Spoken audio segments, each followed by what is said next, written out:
Bismillahirrahmanirrahim.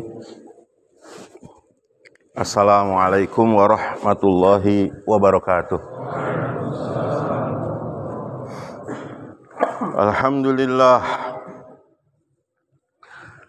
Nahmaduhu wa nasta'inuhu wa nastaghfiruh wa na'udzu billahi min syururi anfusina wa min sayyiati a'malina. May yahdihillahu fala mudhillalah wa may yudlilhu fala hadiyalah.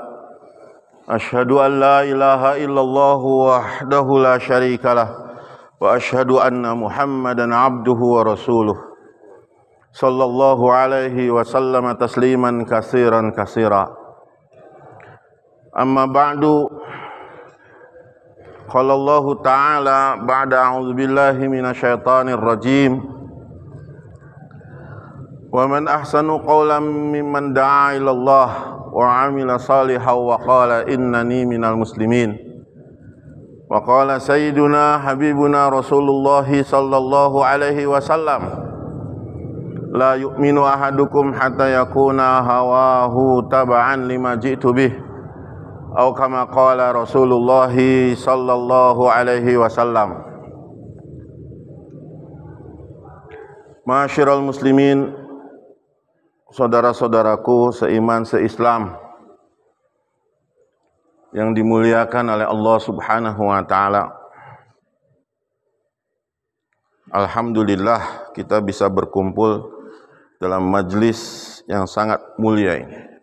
Menyisihkan waktu, meluangkan waktu untuk memikirkan kehidupan kita yang sebenarnya, yaitu nanti kehidupan di akhirat. Hadirin yang mulia, Maulana Ilyas rahmatullah alaih katakan, setiap pabrik yang memproduksi sesuatu, dia akan memberikan garis-garis petunjuk atau buku panduan bagaimana menggunakan tata cara penggunaan produk tersebut. Apa-apa yang harus dilakukan dan apa-apa yang jangan dilakukan. Apabila kita melanggar aturan itu, biasanya produk yang kita dapatkan bukan menjadi awet, bagus, tapi malah menjadi rusak. Sering hal itu juga terjadi pada diri kita. Kadang-kadang beli online, datang produk, petunjuknya bahasa Cina. Nggak ngerti, dipakai, langsung rusak. Tidak sesuai dengan petunjuk. Ada orang bikin bangunan, dia sok ngerti, sok paham, bikin saja, nggak pakai cakar ayam, nggak pakai konstruksi yang betul. Yang penting dia taunya semen sama pasir. Bangun 3 lantai, baru 1 lantai pun sudah ambruk. Artinya apa? Setiap produk ini dia pasti ada pedoman untuk memakainya, ada petunjuk. Si pembuat itu, pabrik itu, produsennya, dia akan memberikan petunjuk. Dia ingin supaya produknya itu dipuji. Kemudian apa? Laku. Kalau orang itu sudah suka dengan produknya, maka dia akan sebarkan produk itu ke orang-orang yang belum tahu, dan semakin laku nanti. Makin banyak produknya, makin banyak keuntungannya. Kenapa? Karena orang sesuai menggunakan produk itu dengan panduan yang dia buat. Tapi kalau produk sebagus apapun, tidak ikut panduan, walaupun dikatakan ini produk yang terbagus, termahal, tercanggih dan sebagainya, tapi ketika pelaksanaannya tidak sesuai dengan pedoman yang diberikan oleh produsennya, itu nggak bakal lama, pasti rusak. Yang terjadi adalah kerusakan. Kalau sudah rusak, tidak ada nilai. Kalau sudah tidak ada nilai, jadi sampah, dibuang.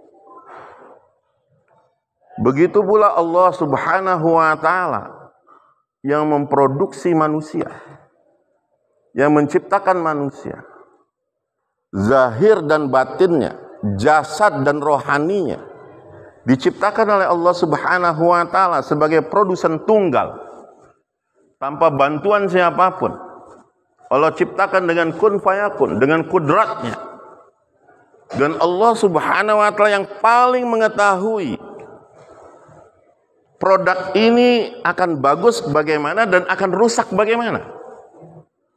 Kita ini manusia, setiap jiwa, setiap diri kita, setiap insan, Allah yang menciptakan. Dan Allah lah yang paling tahu apa yang menguntungkan kita dan apa yang membahayakan kita. Karena kita produknya Allah SWT, diproduksi oleh Allah, zahir dan batin kita. Allah memberikan petunjuk semuanya lengkap untuk menyelamatkan produksinya ini. Setiap manusia diciptakan dengan panduan, dengan pedoman. Untuk apa? Untuk menyelamatkan manusia itu sendiri. Kamu akan berhasil, kamu akan selamat kalau kamu ikut panduan. Dan Allah juga beritahu apa-apa yang akan merusak produksinya itu. Kamu akan rusak kalau begini, begini, begini. Kalau kamu lakukan ini, kamu bakal rusak. Kalau kamu rusak, kamu yang rugi. Kalau kamu rusak, kamu jadi sampah. Berujung pada sampah. Sampahnya manusia adalah di neraka jahanam. Tapi kalau kamu bagus, berkualitas, sesuai dengan panduan, maka kamu akan menjadi barang yang berharga dan bernilai. Dan nilai itu ujungnya adalah surga yang Allah sediakan untuk kita. Nah, panduan inilah hadirin yang dimuliakan oleh Allah yang disebut agama. Inilah panduan yang akan menyelamatkan manusia siapapun itu. Disebut dengan din, disebut dengan agama. Inna dina indallahi Islam. Untuk apa? Supaya manusia itu selamat. Ini ikuti aturan dari produsen, aturan dari pencipta Allah Subhanahu wa Ta'ala. Jangan sok tahu.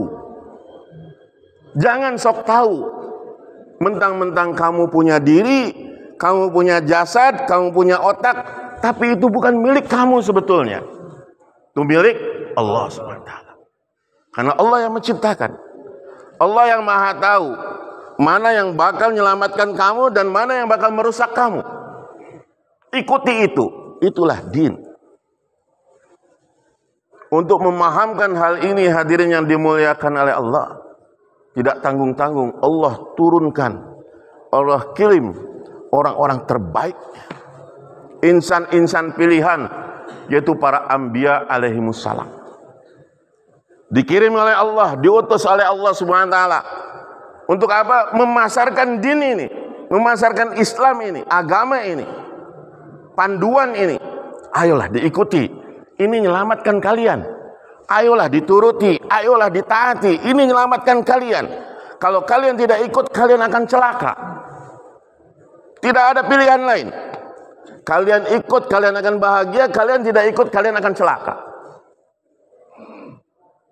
Resikonya itu. Pilihannya adalah surga ataupun neraka. Kamu bagus, kualitas kamu bagus, Allah akan hantar kamu ke dalam surga. Kamu rusak, maka Allah akan hantar kamu ke neraka. Kamu akan jadi sampah. Sampah di dunia mungkin bisa direduksi, bisa didaur ulang. Tapi sampah di akhirat abadan abadah. Selama-lamanya. Nauzubillah min dzalik. Maka betapa pentingnya agama, hadirin yang dimuliakan. Yang hari ini kita abaikan, yang hari ini kita pandang sebelah mata. Untuk apa agama? Kadang-kadang kita anggap agama ini betul-betul sia-sia. Buang masa, buang waktu. Orang belajar di pondok pesantren, apa untungnya?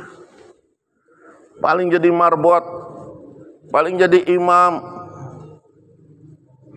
Orang belajar agama itu dikatakan mubazir, sia-sia. Kalah dengan ijazah, kalah dengan jabatan, kalah dengan status dan sebagainya. Dianggap agama itu sampingan. Dianggap agama itu betul-betul nomor yang sekian. Padahal agama adalah panduan menyelamatkan kita. Sedikit saja kita rusak, kita akan celaka. Keluar dari agama, celaka.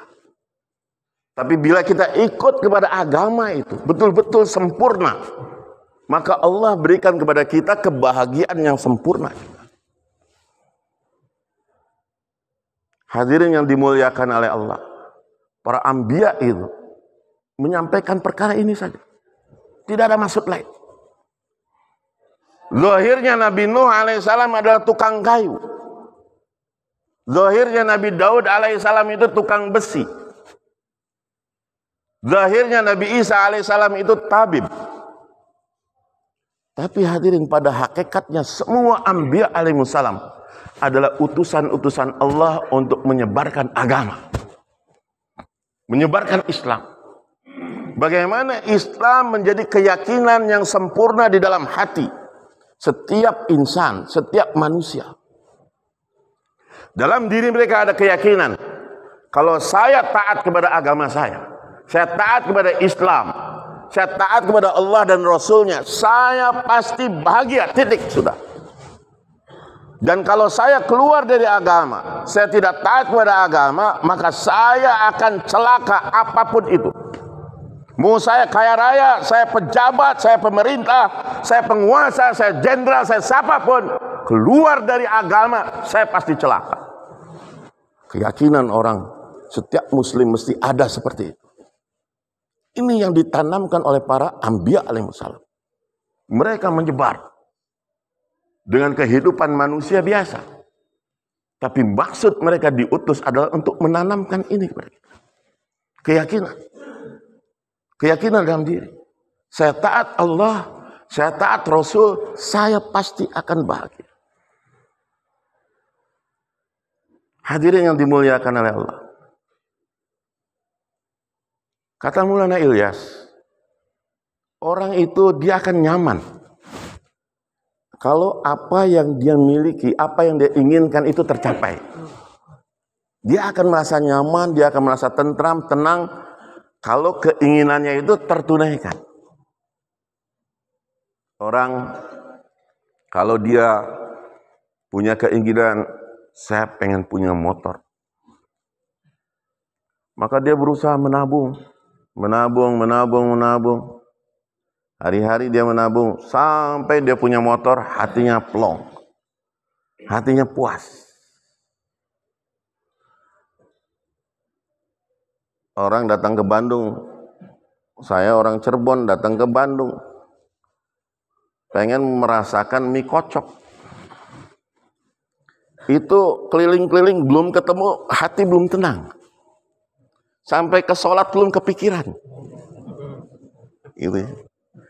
Tapi begitu ketemu, alhamdulillah keinginan tercapai.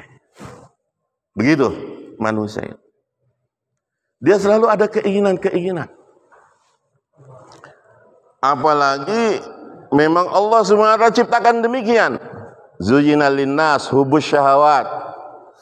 Memang Allah hiasi manusia itu untuk terus memenuhi syahwatnya, nafsunya. Sehingga orang itu sekaya apapun tetap merasa miskin. Sekaya apapun tetap merasa miskin. Maka kata Imam Ghazali, orang yang paling bodoh sedunia itu adalah orang-orang kaya yang masih punya keinginan. Karena dia gelisah terus, keinginannya belum tercapai. Terus saja dia diperbudak, dia jadi hamba. Walaupun zahirnya dia itu, Masya Allah, penguasa, pejabat, orang hartawan, penguasa banyak ininya, karyawannya, banyak anak buahnya, orang nunduk-nunduk di depan dia. Tapi sebetulnya dia adalah hamba kepada dunia. Orang miskin itu. Udah miskin plus bodoh lagi. Mohon maaf. Silakan tersinggung. Berarti bagus kan merasa. Ya. Tapi sebetulnya hadirin tidak seperti itu. Orang yang cerdas katanya. Orang yang cerdas nih. Mohon maaf, bukannya S3, bukannya S2, yang profesor, dokter itu. Itu di belakang itu. Bukan juga ulama, juga mufti, bukan. Mohon maaf ya, hafiz Quran bukan itu. Orang yang cerdas itu, kata Nabi ini, orang yang dia senantiasa menahan hawa nafsunya. Dia tahan hawa nafsunya, dan dia selalu bersiap-siap untuk kehidupan akhirat. Ini cerdas ini. Ini cerdas. Dia tahu apa keinginan Allah dan Rasulnya. Dan keinginannya nggak banyak. Dunia itu dia sederhanakan betul. Dia sederhanakan. Dia tahu. Dia bahagia itu dengan agama. Kecintaannya kepada agama itu melebihi dari segalanya. Sehingga hatinya tentram itu kalau dia bisa taat Allah dan Rasulnya. Nggak yang lain dia. Hatinya itu akan merasa betul-betul senang, tentram kalau dia bisa mentaati Allah dan Rasulnya. Itulah kebahagiaan. Nggak masalah dia nggak punya sofa di rumahnya, tidur beralaskan tikar saja dia nggak masalah. Coba kalau orang yang pikirnya dunia, lihat sofanya robek sedikit saja dia udah gelisah. Aduh, jadi orang miskin saya nih, sofa saya sobek. Bagaimana harus ganti sofa? Mobilnya lecet sedikit, ganti mobil. Gelisah dia, gelisah. Keinginan-keinginan duniawinya itu yang menjadi keinginan utama. Nggak ada ketentraman. Karena dia itu kan kepada benda, selalu kepada benda. Ini belum didapat. Ini orang bodoh tuh seperti itu. Orang pintar nyenyak saja dia tidur. Nggak perlu di kasur yang mewah, nggak perlu dengan selimut yang mahal, nggak perlu dengan AC yang ini, dia tidur di mana saja. Bisa sholat, bisa dia zikir, bisa dia baca Quran. Alhamdulillah, hatinya tenang. Dia ketemu, keinginannya itu ketemu di situ. Ketentramannya di situ. Jadi ketika kita meletakkan kesenangan kita, syahwat kita kepada agama, disitulah kesempurnaan itu. Dia akan mendapatkan kenikmatan hidup. Dia akan mendapatkan kenikmatan hidup dia. Tapi kalau dia jadikan selain agama menjadi satu kenikmatan dia akan merasa gelisah. Dia akan merasa khawatir, miskin, cemas dan sebagainya. Ini yang Allah Subhanahu wa ta'ala kehendaki. Merasa kita tentram dengan agama kita. Ala bizikrillah. Allah ingatkan, dengan bizikrillah itu, hati itu akan tentram. Itu memang dari Allah yang katakan, kamu akan tenang kalau ada agama. Kamu akan hidup tentram, kamu akan tidur nyenyak, kamu akan nyaman dalam kehidupan ini dengan agama. Bukan dengan benda. Nah ini hadirin yang dimuliakan oleh Allah, pelajaran yang paling pertama sekali dari pencipta kita. Dari Allah Subhanahu wa ta'ala yang menciptakan kita. Allah paling tahu. Jangan ini, jangan itu, jangan anu, jangan ini dan sebagainya. Ini adalah sebagai penyelamatan bagi kita. Bukan menzalimi kita, tidak ada satupun. Allah zalim kepada kita. Nauzubillah. Allah ingin kita ini bahagia. Hadirin yang dimuliakan oleh Allah. Kemudian kerusakannya. Bagaimana manusia rusak? Manusia hadirin kalau rusak lebih jahat daripada binatang. lebih jahat daripada iblis, lebih jahat daripada syaitan, lebih jahat daripada musyrikin, lebih jahat daripada orang-orang kafir. Manusia kalau jahat itu, Allah, nafsunya yang ada di dalamnya itu, Allah berikan kelebihan binatang sebesar-besarnya binatang, sebuas-buasnya binatang, dia hanya memiliki nafsu saja. Tapi manusia, bayangkan, sejahat-jahatnya manusia itu, selain dia punya nafsu, dia dikasih akal.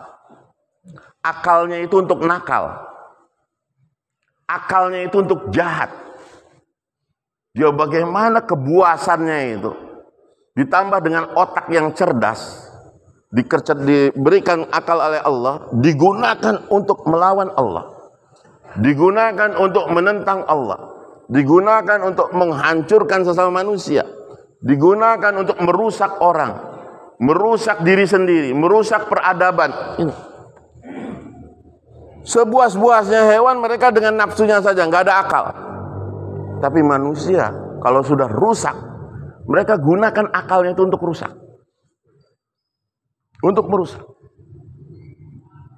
Maka para anbiya alaihissalam mencegah kita, jangan sampai manusia itu rusak. Dengan agama ini, jangan sampai manusia itu rusak. Maka tatanan yang pertama, pelajaran yang pertama, anbiya alaihissalam sampaikan apa? Tentang keimanan. La ilaha illallah. Mempelajari keimanan ini hadirin semua sampai akhir hayat kita. Tidak ada kelasnya, tidak ada kurikulumnya, tapi betul-betul sampai akhir hayat kita. Sampai Nabi perintahkan laqinu amwatakum, supaya ditalkin, orang yang mau meninggal itu ditalkin. Masih suruh kita diajari tentang la ilaha illallah sampai akhir hayat kita. Minal mahdi ilal lahdi, la ilaha illallah. Allah minta supaya iman kita itu bukan iman yang kacangan, bukan iman yang eceran, bukan yang sembarangan tidak, tapi iman yang kuat, iman yang kokoh, iman yang tidak tergoda oleh apapun, baik situasi ataupun keadaan. Yakin kepada Allah ada tertanam di dalam hati. Ini pelajaran yang susah. Terus terang, susah. Bagaimana supaya iman ini wujud dalam diri kita? Ini para anbiya alaihissalam, Allahu Akbar, luar biasa. Menanamkan kepada setiap umat bagaimana la ilaha illallah masuk dalam hati, menghujam dalam hati. Meyakini Allah melebihi dari apapun, menafikan yang lainnya, menafikan makhluk, menafikan selain Allah. Meyakini Allah di balik semua kejadian. Zahir batinnya semuanya ada dalam kuasa Allah Subhanahu wa taala. Ini kalau orang sudah masuk keimanan dalam dirinya, diri yang dimuliakan oleh Allah, la khaufun alaihim wa lahum yahzanun. Tidak ada lagi kesedihan, tidak ada lagi dia stres, tidak ada.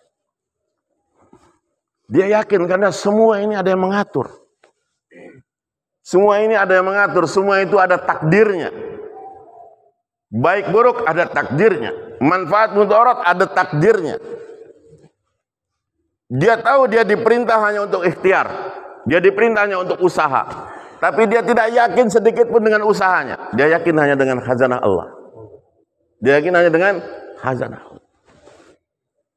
Saya ini cuma ikhtiar saja. Saya buka toko hanya ikhtiar saja. Saya garap kebun ini hanya ikhtiar saja. 100%. Kasih pupuk yang terbaik. Toko marketing yang terbaik, promosi yang terbaik.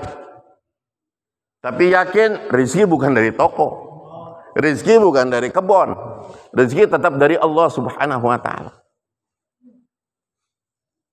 Saya masuk PNS, ASN itu hanya ikhtiar saja. Yang gaji saya bukan atasan, yang gaji saya bukan kantor. Allah yang ngasih. Tapi saya ikhtiar jadi ASN yang terbaik. Jadi pegawai yang terbaik. Maksimalkan ikhtiar, tapi yakin hanya kepada Allah SWT. 100% kita ikhtiar, tapi yakin hanya kepada Allah. Saya punya 5 hektar kebun, saya punya 10 hektar sawah, saya punya 5 pabrik, 5 perusahaan, saya punya ini, punya itu, dan sebagainya. Ikhtiar. Sebaik-baik yang kita bisa lakukan, lakukan. Bagaimana kita dengan karyawan, bagaimana kita dengan disiplin perusahaan, bagaimana kita dengan aturan-aturan kantor dan sebagainya, kita sempurnakan. Jangan malah melawan majikan, melawan atasan, kamu makhluk, Allah yang tentukan, gitu kan, jangan begitu. Hari itu juga kamu akan dipecat. Kita tidak begitu. Maksimalkan ikhtiar, tapi nolkan yakin pada mereka hanya kepada Allah SWT. Tidak ada masalah. Hidup itu akan tentram. Hidup itu akan nikmat. Pabriknya kebakaran, alhamdulillah. Yang kebakaran cuma pabrik, iman saya masih ada. Tenang aja. Dia nggak ada kesan, nggak ada kesan. Laporan keuangan, Pak, kita bangkrut. Alhamdulillah. Yang bangkrut cuma keuangan, iman kita nggak bangkrut gitu. Begitu orang iman. Karena tahu dia ini itu hanya sekedar orang ataupun benda yang dititipi rezeki oleh Allah. Kayak sahabat itu kan. Suami-suami mereka mati syahid di jalan Allah. Apa jawab istri-istrinya? Bagaimana ini suami kamu meninggal? Dari mana kamu akan dapatkan rezeki? Yang nafkahi kamu sudah nggak ada sekarang. Yang nanggung anak-anak kamu sudah tidak ada sekarang. Apa sahabiah itu panik? Tidak. Apa jawab mereka? Zahabal marzuq wa baqiyar razzaq. Pemberi yang diberi rezeki udah meninggal, tapi pemberi rezeki ar-razzaq masih ada. Untuk apa takut? Siapa takut? Razzaq masih ada. Suami saya kan yang diberi rezeki, pemberi rezekinya masih ada. Yang rusak cuman keran, sanyonya masih ada, insya Allah. Ini hadirin, keyakinan la ilaha illallah dibawa dalam kehidupan, tentram hidup. Tentram hidup.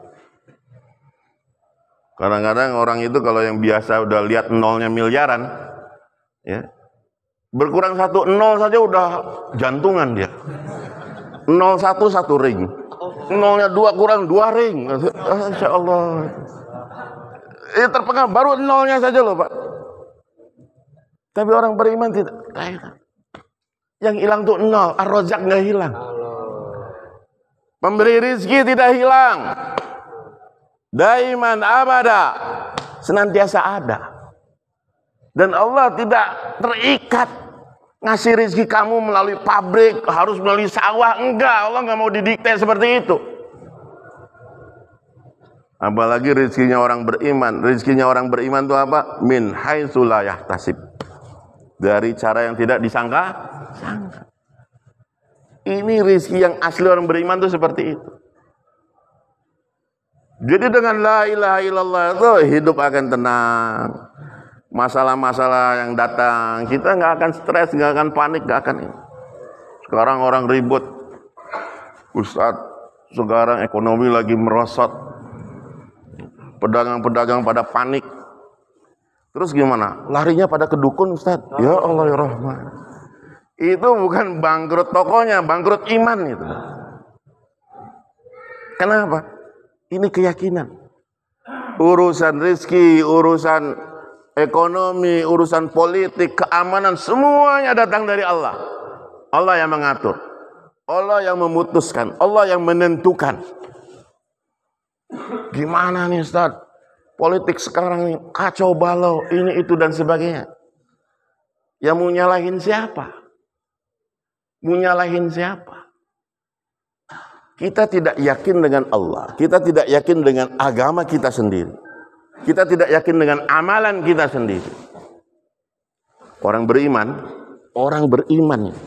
yang bikin gara-gara alam semesta ini adalah orang beriman. Jangan salahkan orang-orang kafir. Ini orang dari sana nih, seberang nih banyak judi online. Orang terkena inilah, itulah, dan sebagainya. Semaksiat-maksiatnya orang non-Islam, semaksiat serusak-rusaknya orang tidak beriman, nggak berpengaruh sedikit pun di dunia ini. Tidak ada pengaruhnya. Tidak ada pengaruhnya.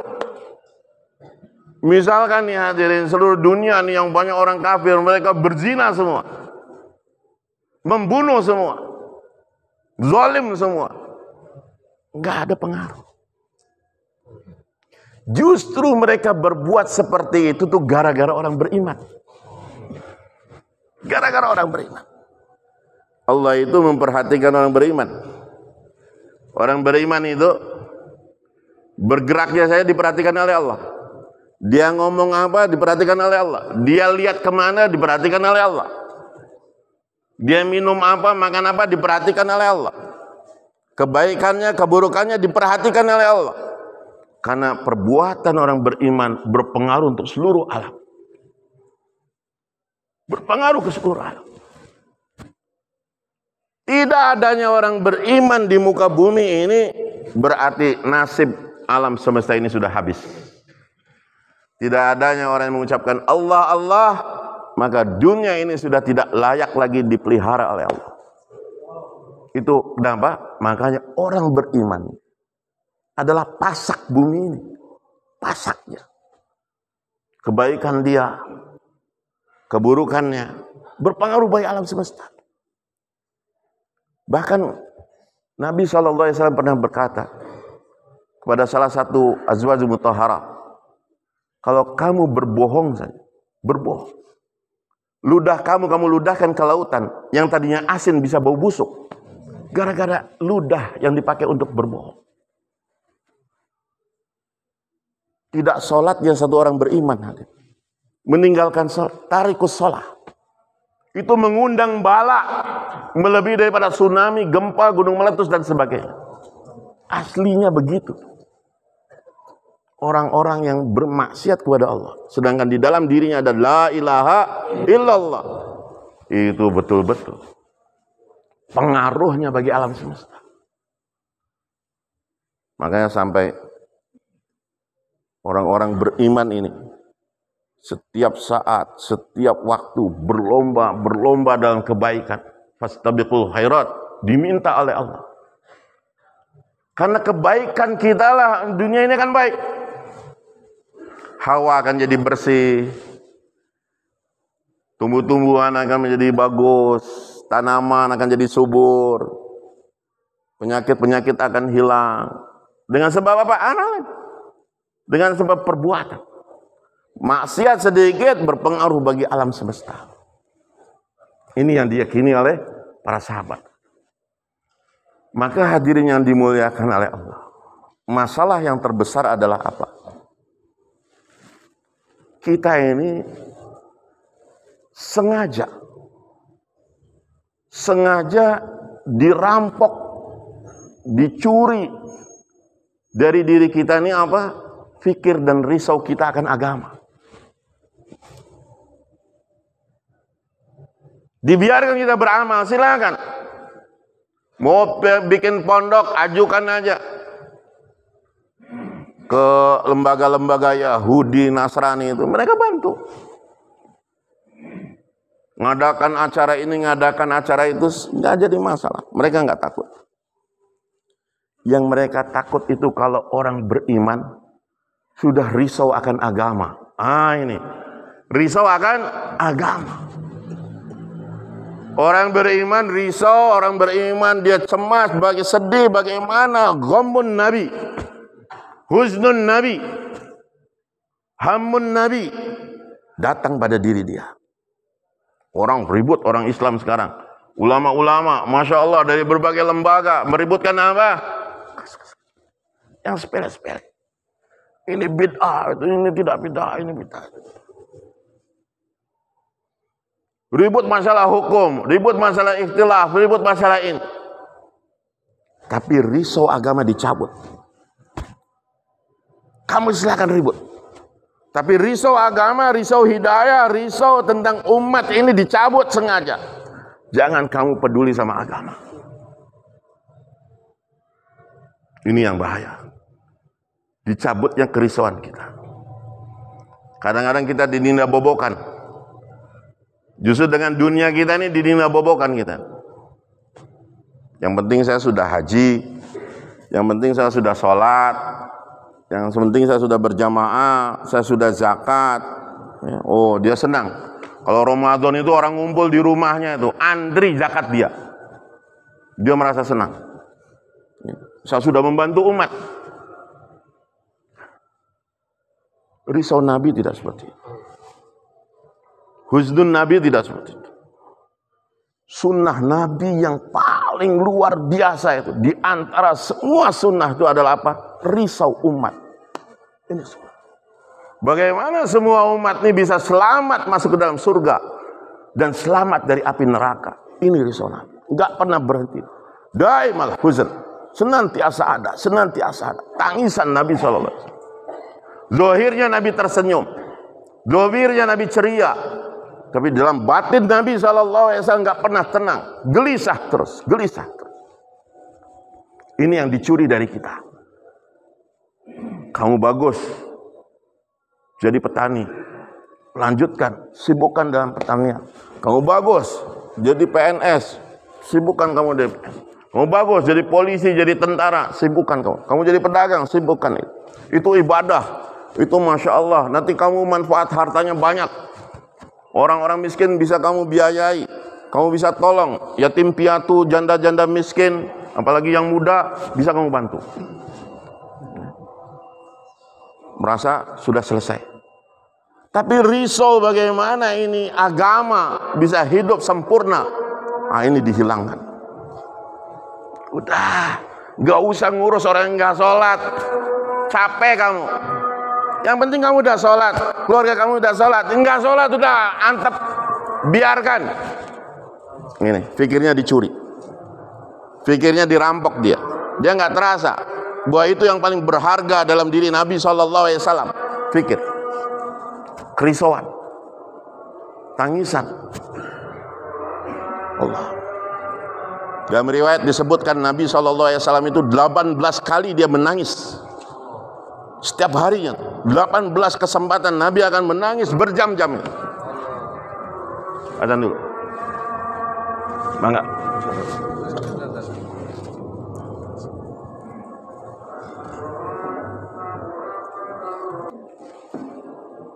Diriwayatkan Nabi SAW sampai 18 kali beliau menangis dalam sehari semalam itu.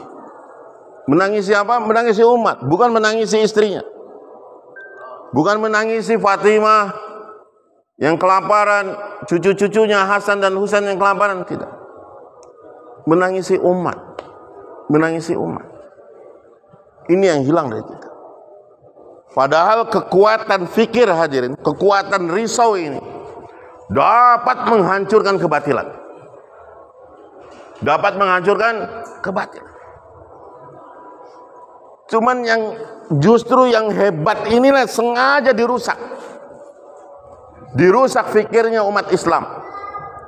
Dari mulai ulama-ulamanya, pejabat-pejabatnya, tokoh-tokohnya. Jangan fikir umat. Jangan fikir umat. Biarkan kemaksiatan, biarkan kezaliman, biarkan. Kamu sudah ibadah, kamu sudah taat, kamu sudah soleh, kamu sudah cukup, sudah. Jangan pikir orang lain. Jangan pedulikan tak. Kampung kamu, masjid kamu kosong, musola kamu sepi, biarkan. Ada DKM-nya, ada kiainya. Apalagi yang di pondok-pondok pesantren sudah nyaman dengan santri-santrinya. Alhamdulillah tahun ini 10.000. Masya Allah. Yang dia pikirkan donatur.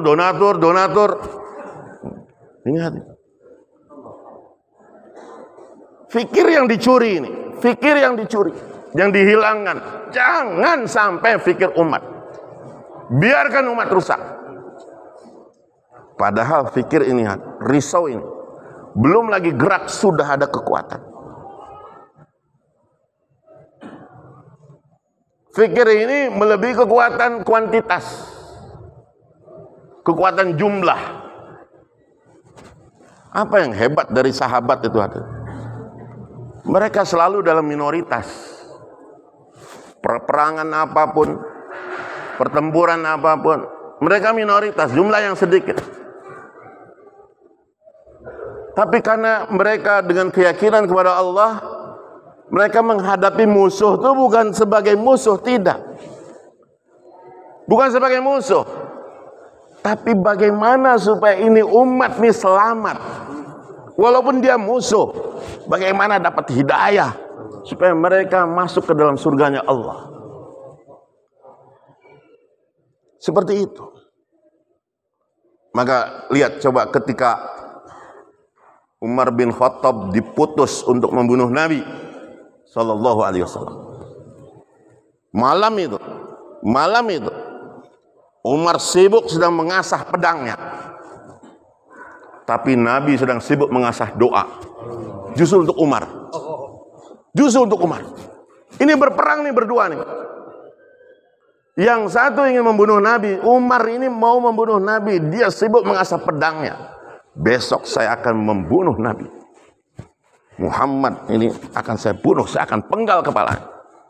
Dia mengasah pedang. Tapi malam itu juga Nabi berdoa. Di malam sama dia mengasah doanya kepada Allah. Siapa yang lebih tajam, ini tajam pisau atau tajamnya doa? Nabi justru bukan mau balas bunuh. Nabi berdoa, ya Allah kuatkan Islam dengan Umar bin Khattab. Beri hidayah. Siapa yang menang, Pak? Siapa yang menang? Kekuatan siapa yang menang? Kekuatan fikirnya Nabi. Nabi fikir hidayah. Orang itu pengen membunuh Nabi, tapi Nabi balas dengan fikir hidayah. Siapa yang menang? Fikir Nabi yang menang. Umat ini diberi kekuatan fikir, akal. Bapak-bapak, jangan bangga. Yang tadinya punya warung satu jadi 10 warung, yang tadinya punya pabrik satu jadi 10 pabrik. Bukan itu. Bukan untuk itu fikir Bapak itu diciptakan. Bukan untuk itu.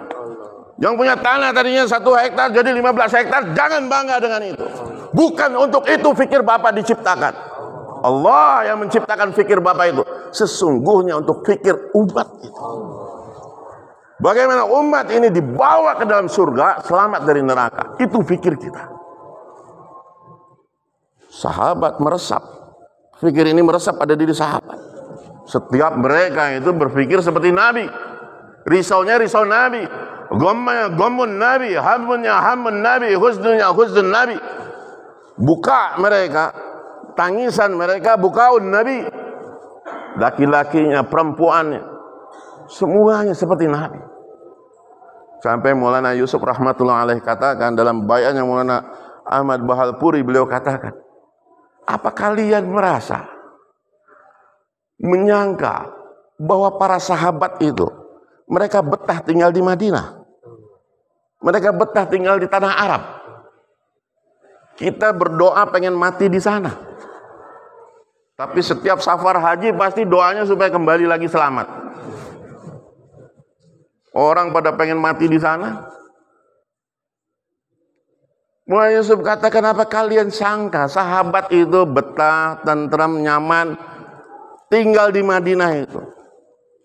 Tidak sama sekali. Tidak sama sekali. Para sahabat itu gelisah, nggak nyaman, nggak betah tinggal di Madinah itu. Semua sahabat. Tidak ada sahabat satupun yang tenang, tentram tinggal di Madinah. Semua sahabat gelisah.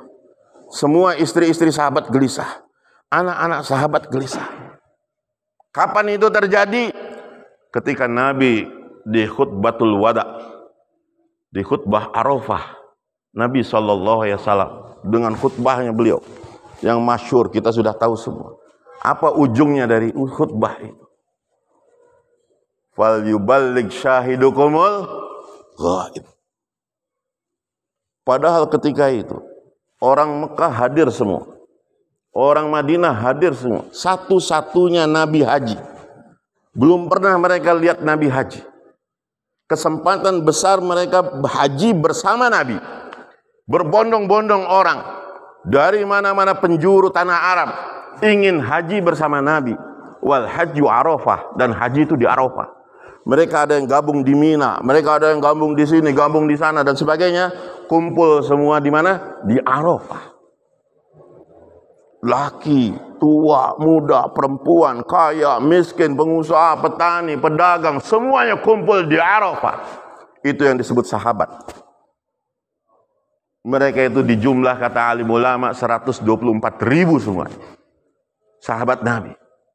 Mau kecil, mau besar, tua, muda, laki, perempuan, semuanya kumpul semua di situ. Lalu Nabi bersabda, Nabi sudah firasat, saya bakal meninggal dunia. Umur saya sudah tidak lama lagi. Nabi sendiri bersabda seperti itu. Saya mungkin tidak lama lagi hidup di dunia ini. Nabi sudah akan mangkat. Tapi tanggung jawab masih berlanjut sampai hari kiamat. Kenabian masih berlanjut sampai hari kiamat. Sedangkan nabinya mau mangkat. Siapa yang melanjutkan ini nih, kerja nabi ini? Di situ Nabi SAW bersabda, "Fal yuballigh syahidukumul ghaib."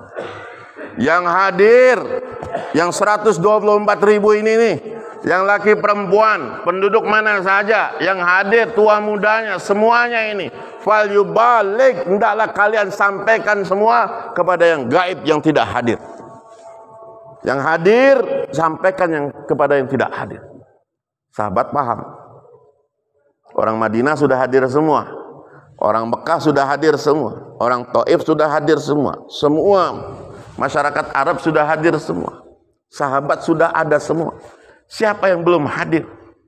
Mereka tanggung jawab. Maka sejak ucapan itu, ijab qabul antara Nabi terakhir dengan umat terakhir.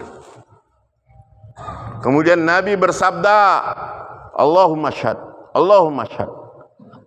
Ketika Nabi tanya, hal ballagtu risalah, apakah aku telah sampaikan risalah? Hal adaitul amanah, apakah aku sudah tunaikan amanah ini, kenabian ini? Jangan kalian hujat aku nanti di yaumil akhirat, sesungguhnya aku belum sampaikan amanah, belum sampaikan risalah. Kalian jangan protes nanti di yaumil kiamat, padahal hari ini aku sudah sampaikan.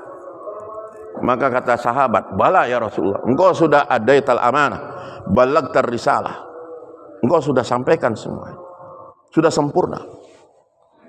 Maka Nabi sabdakan itu, sekarang kalau sudah aku sampaikan, kalau sudah aku tunaikan amanah yang telah Allah berikan pada aku ini, sekarang tanggung jawab kalian, menyebarlah kalian, sampaikan ini risalah.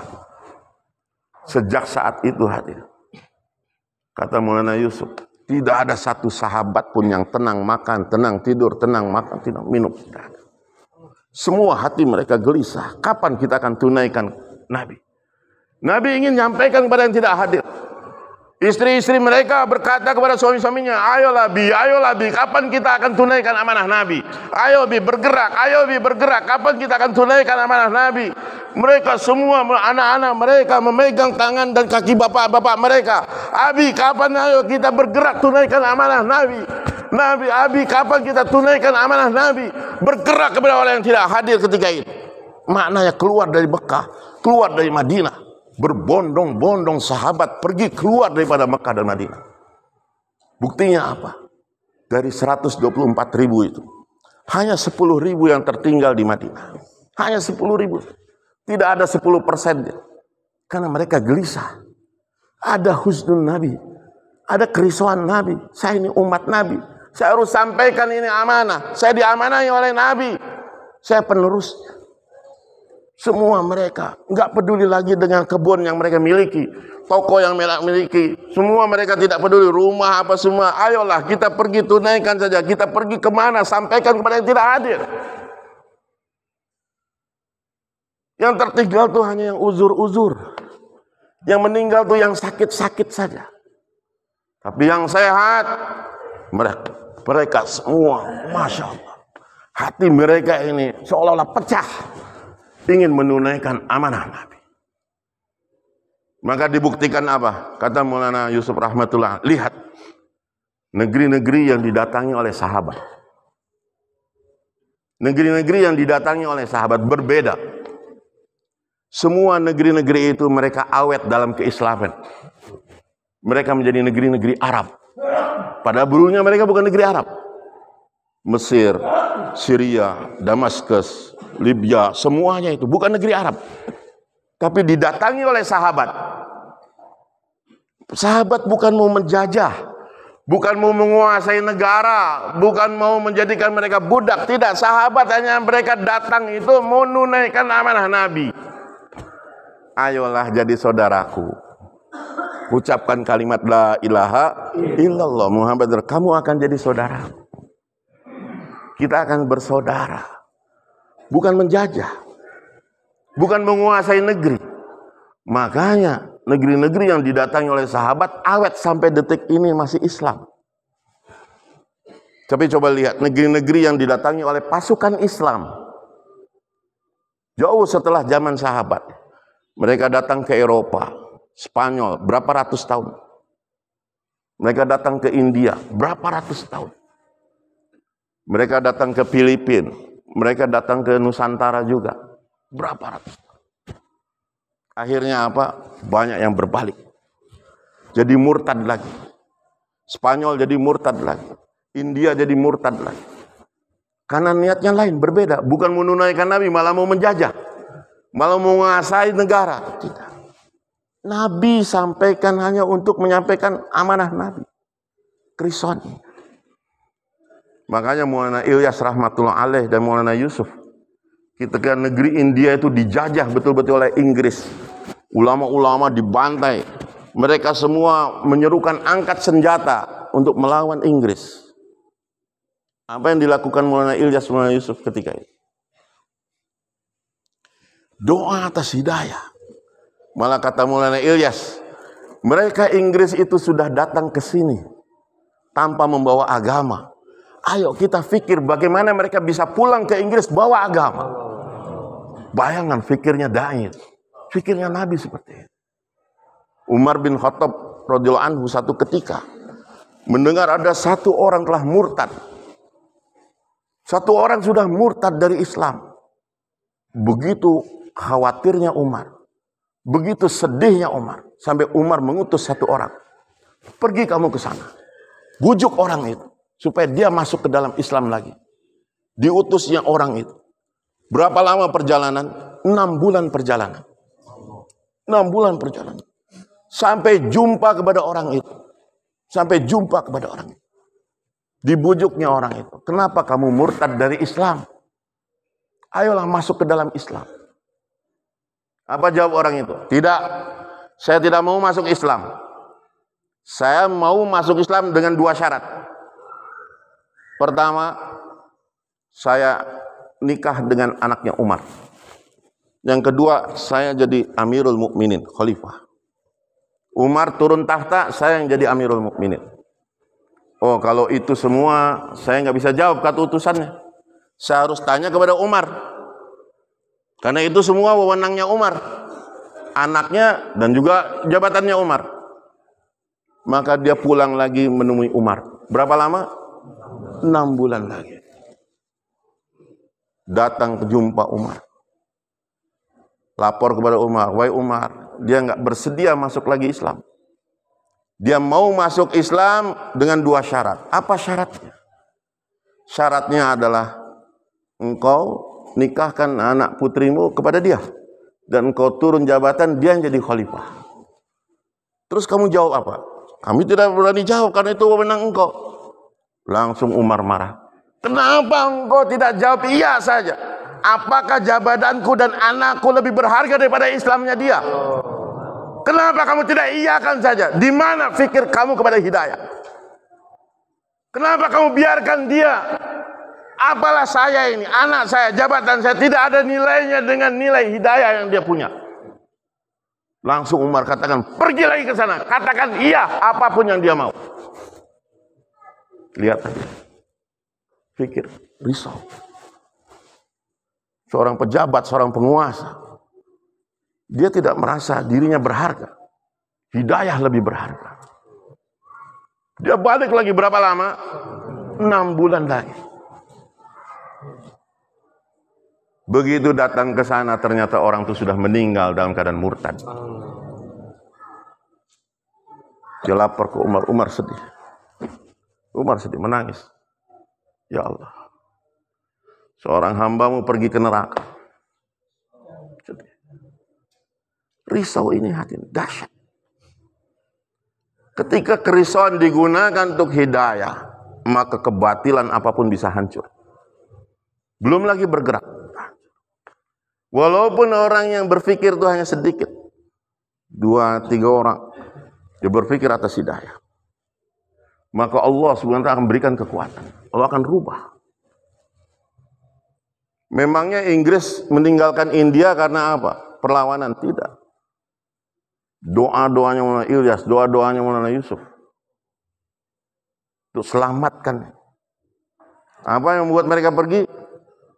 Inggris dibom oleh Jerman, diserang oleh Herman, diancam oleh Nazi. Semua perintah tentara Inggris tinggalkan India. Allah punya kekuasaan. Allah punya kuasa.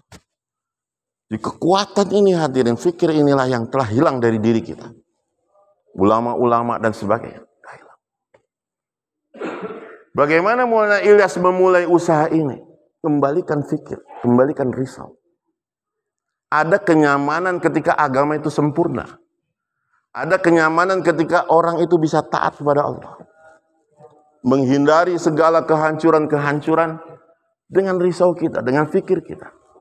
Karena risau dan fikir ini tidak dibatasi oleh gedung, tidak dibatasi oleh jarak, tidak dibatasi oleh apapun. Dia bisa merambah kemana saja. Betul tidak? Nggak ada ongkos, tidak ada biaya, tidak ada tenaga. Jangan risau. Ayo berpikir umat. Bagaimana umat bisa bertambah?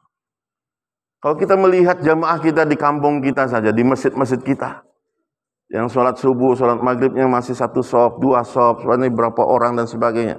Ada kerisauan atas itu. Ya Allah, bagaimana ini bisa bertambah?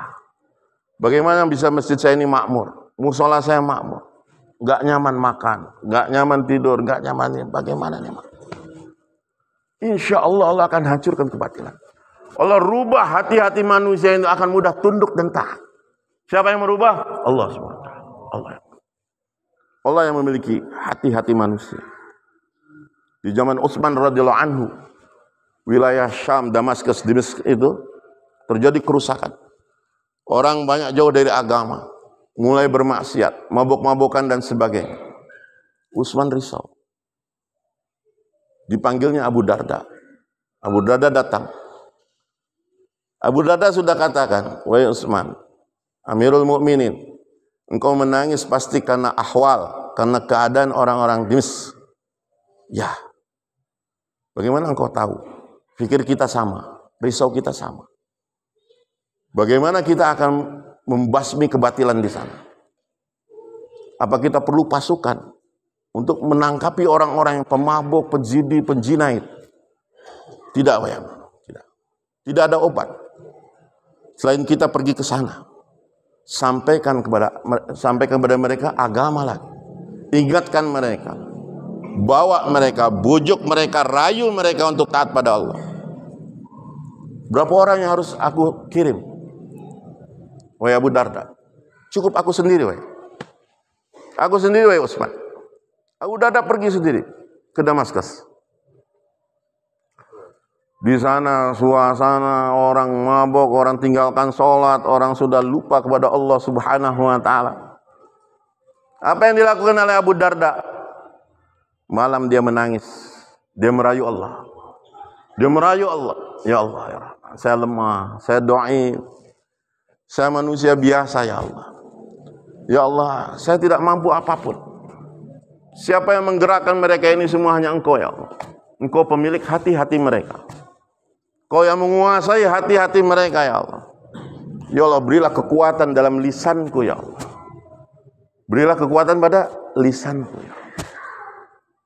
Maka malam hari dia membujuk Allah, pagi harinya dia membujuk manusia. Dia datang ke pasar-pasar. Dia datang ke kumpulan-kumpulan orang. Dibujuknya manusia kepada Allah. Dibujuknya orang untuk datang ke masjid, dibujuk. Penuh rayuan. Karena malamnya dia sudah merayu Allah. Malamnya dia sudah membujuk Allah untuk menolong dia. Memberi kekuatan pada lisannya. Dia mengakui kedoifan dia, ketidakmampuan dia. Dia tahu dirinya sahabat Nabi. Dihormati pasti. Dimuliakan pasti. Tapi kekuatan sebenarnya ada pada Allah SWT. Maka dia bergerak. Orang-orang pun memenuhi masjid. Beliau pun berkhutbah. Orang semua nangis bertaubat. Maka tidaklah dia meninggalkan Damaskus kecuali tidak ada satupun orang yang meninggalkan sholat lagi di sana. Semuanya. Semua kembali kepada Allah. Semua kembali dalam ketaatan. Kekuatan fikir dan gerak. Kekuatan risau, tangisan kita. Yang merubah suasana dan keadaan. Bukan kekuatan harta kita, bukan kekuatan jabatan. Tidak. Kita ini siapa? Kita ini hanya dipilih oleh Allah, diangkat oleh Allah dari tepi jalan, pinggiran jalan. Kita yang tadinya rusak, yang kita tadinya lalai, dipilih oleh Allah untuk jadi dai-dai Allah. Diberi amanah. Diberi amanah untuk meneruskan kerja Nabi. Jangan fikir diri sendiri, fikirkan yang lain. Seorang datang kepada Maulana Ilyas rahmatullah alaih. Dia seorang khatib, seorang penceramah jago, ahli retorika, ahli pembicara luar biasa, ulama besar. Dia datang kepada Maulana Ilyas. Dia katakan, Maulana Ilyas dakwahi dia. Ayolah, ikut dalam dakwah ini. Allah sudah beri kamu kemampuan, ulama lagi, pandai bicara. Kamu banyak orang yang ikut pada kamu. Sebagai mubalik terkenal. Ulama itu katakan apa?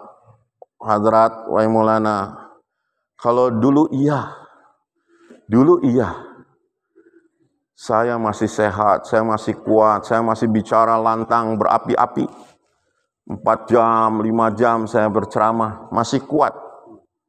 Tapi sekarang saya sudah lemah, saya sudah uzur. Saya sudah berumur, saya sudah tidak sanggup lagi, wahai Maulana. Apa jawab Maulana Ilyas? Wahai Syekh, kalau engkau dahulu ketika engkau mampu, ketika engkau hebat, ketika engkau bisa, engkau masuk ke dalam dakwah ini, maka engkau tidak diterima oleh Allah SWT. Tapi ketika engkau merasa saya sudah tidak bisa apa-apa lagi, saya sudah lemah, saya sudah uzur, saya sudah dhaif, saya sudah tidak mampu, disitulah Allah terima kamu. Kekuatan kita hadirin bukan di zahir, bukan pandainya bagusnya bayan, bukan kita pandai ceramah, bukan kita jago bahasa Arab, bahasa Urdu, tidak, bukan. Tapi kerisauan kita, kerasa dhaifan kita di hadapan Allah. Kita buat amalan kepada Allah, minta kepada Allah, ya Allah, siapa yang mengurus negeri ini rusak? Dari atas sampai ke bawah sudah rusak ya Allah. Pemimpin-pemimpinnya, pejabat-pejabatnya sudah, siapa yang mau memperbaiki ini? Kekuatan mana yang bisa nih ya Allah? Hadirin, kalau setiap kita dengan fikir yang sama, bagaimana mereka mendapatkan hidayah? Allahu Akbar hadirin. Berubah negeri ini, berubah. Asal fikir kita fokus. Alhamdulillah ini istimewa mau diadakan. Istimewa di Sumatera tanggal 13 nanti. Di Kalimantan tanggal 16 nanti. Kemudian di Sulawesi tanggal 18, di Papua. Kemudian di Nusa Tenggara, di Lombok, di Mataram. Kemudian di Jawa nanti kita untuk orang-orang Jawa. Kita di Magelang tanggal 2, 3, 4, 5. Bukan sekedar mau kumpul, menyatukan fikir kita ini. Istimaiyat fikir dan nangis kita. Bagaimana nasib negeri ini khususnya dan nasib umat seluruhnya di seluruh alam bisa diselamatkan oleh Allah. Bisa ikut panduan Allah. Selamat dari murkanya Allah di dunia dan juga di akhirat nanti. Insyaallah bersedia hadirin. Untuk fikir ini saja. Kita merasa suka ya Allah, diberi akal oleh Allah. Diberi harta oleh Allah, diberi kesehatan oleh Allah. dipakai untuk agama. Allahu Akbar. Dipakai untuk agama. Ini ajib ya Allah. Satu kelebihan yang luar biasa. Allah mau pakai kita. Allah mau gunakan kita. Itu satu kelebihan yang luar biasa. Allah sayang kepada kita. Idza ahabballahu 'abdan ista'malah. Kalau Allah suka kepada suatu hamba, Allah akan gunakan dia. Dipakai betul-betul dia itu untuk agamanya. Dicapaikan untuk agamanya. Betul-betul dipenatkan untuk agamanya. Dimiskinkan untuk agamanya. Dibikin risau, nangis, gelisah untuk agamanya. Itu baru dipakai oleh Allah. Baru betul-betul dipakai oleh Allah. Hadirin yang dimuliakan oleh Allah. Apa yang kita mau cari di dunia ini? Yang kita bangga-banggakan. Kita alhaqumut takasur. Kita banyak telah ditipu dengan berbanyak-banyakan. Masuk dalam golongan-golongan kita. Orang-orang yang lalai, orang-orang yang dimurkai oleh Allah. Allahu Akbar. Yahsabu anna malahu akhladah. Kita ini termasuk bukan alhaqumut takasur lagi. Orang-orang yang dicela oleh Allah Subhanahu wa ta'ala. Merasa kita tattakhiduna masani'a la'allakum takhludun. Engkau merasa bahwa kamu kalau bikin ini bisa nanti awet nih pabrik saya. Awet nih pertanian saya. Kita merasa, oh ini akan nanti bisa anak keturunan saya sampai 7 keturunan. Kalah, kata Allah, tidak sama sekali. Allah bantah itu, kalah. Tidak sama sekali. Tidak ada yang kamu bawa. Tidak ada yang bisa kamu banggakan. Tapi justru amalan agama kamu, risaunya kamu, pikirnya kamu, tangisannya kamu, itu yang paling berharga di sisi Allah Subhanahu. Hadirin yang dimuliakan oleh Allah. Kerusakan umat ini bukan dari orang lain, tapi dari diri kita sendiri. Dari umat Islam sendiri. Sampai Maulana Hubab katakan, kalian masih tidak sadar rusaknya negeri ini, syarut marutnya negeri ini adalah karena kita ahli-ahli dakwah. Lemahnya kita dalam makomi, lemahnya kita dalam intikoli. Itulah gara-gara itulah carut marut negeri. Efeknya luar biasa. Maka bagaimana kita sekarang ini hadirin ikut andil di dalamnya. Ya Allah, istamilna ya Allah. Pakai saya ya Allah. Gunakan saya ya Allah. Untuk apa saya punya mobil kalau tidak digunakan untuk agama? Untuk apa saya punya rumah megah Masya Allah tapi masturat kita tolak?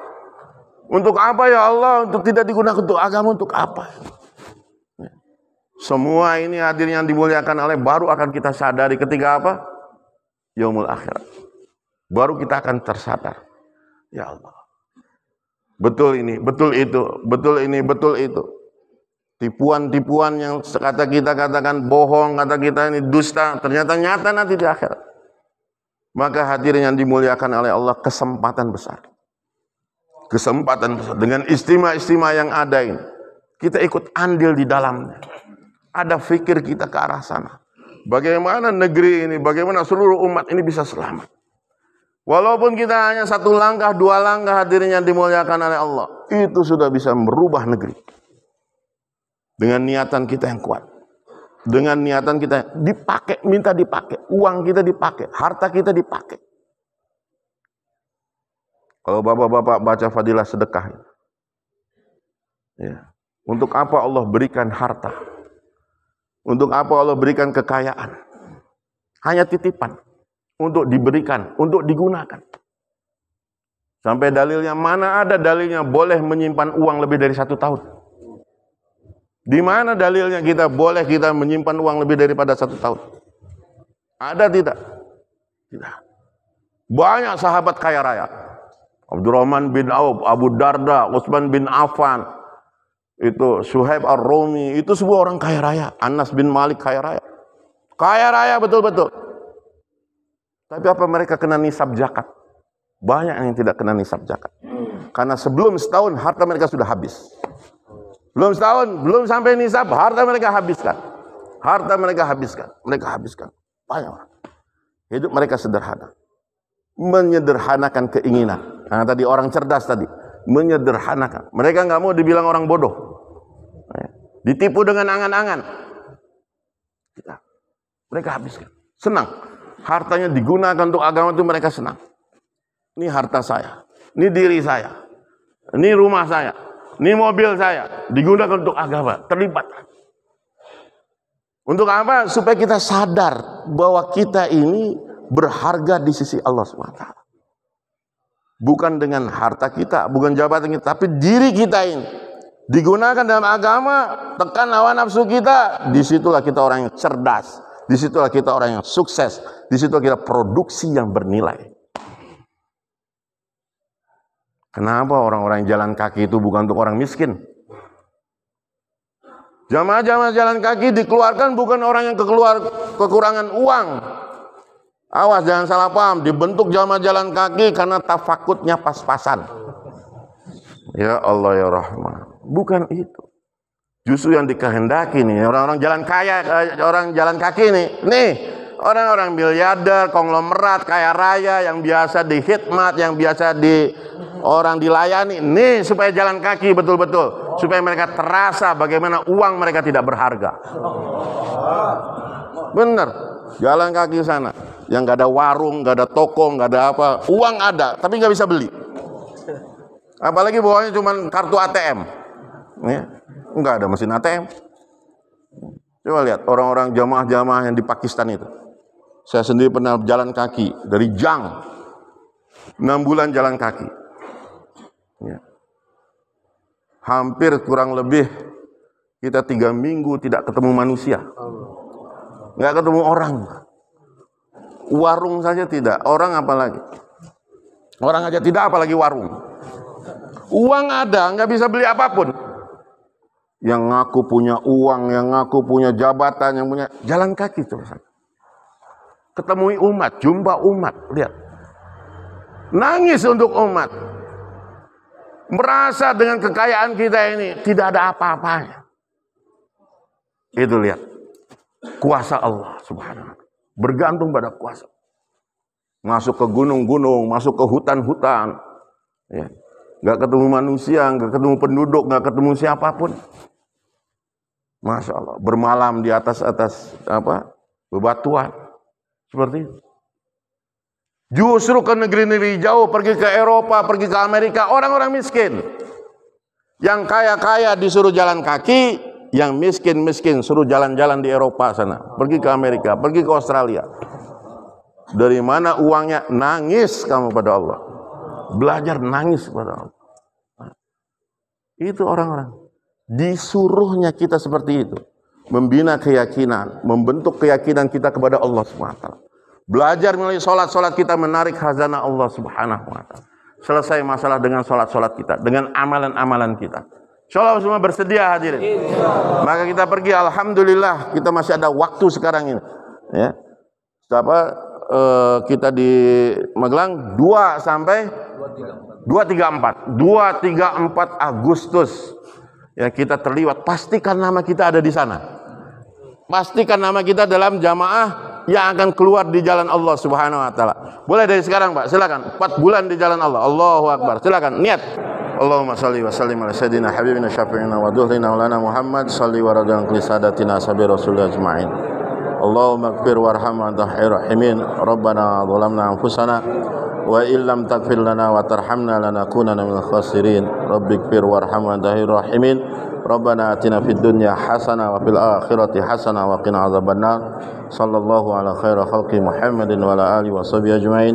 Walhamdulillahi rabbil alamin. Assalamualaikum warahmatullahi wabarakatuh.